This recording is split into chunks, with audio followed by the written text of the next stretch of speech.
எனக்கு பிரியமானவர்களே, கீழ்ப்படிதல் உள்ள அந்த குணாதிசயம் உடையவர்களை கர்த்தர் எப்பொழுதுமே ஆசீர்வதித்து அவர்களை மேன்மைப்படுத்துவது உறுதி. ஹல்லேலூயா.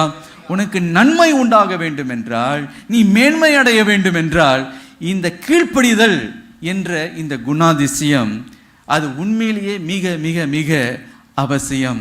நான் கர்த்தருக்கு இது செய்கிறேன் அது செய்கிறேன் என்று சொன்னாலும் கர்த்தர் எதிர்பார்க்கிற ஒரு காரியம் என்னவென்றால், கீழ்ப்படிதல் இருக்கிறதா என்பதை அவர் கண்ணோக்கி பார்க்கிறார்.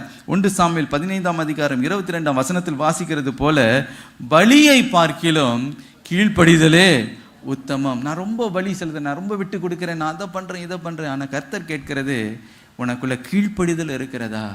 எனக்கு பிரியமானவர்களே, எஸ்தருக்குள் அது காணப்பட்டது. ஆகவேதான் அவள் மோர்தெகாய் இடத்துல வளரும் பொழுது எப்படி சொற்கேட்டு கீழ்ப்படிந்து நடந்தாலோ, வளர்ந்த பிறகும் வாலிப ஸ்திரியா இருக்கும் பொழுதும் அவள் சொல் கேட்டு நடந்தாள்.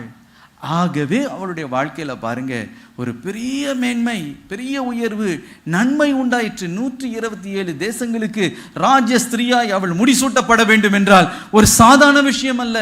It's not an ordinary thing to be elevated as the queen, as the empress of 127 countries, starting from India all the way to Ethiopia.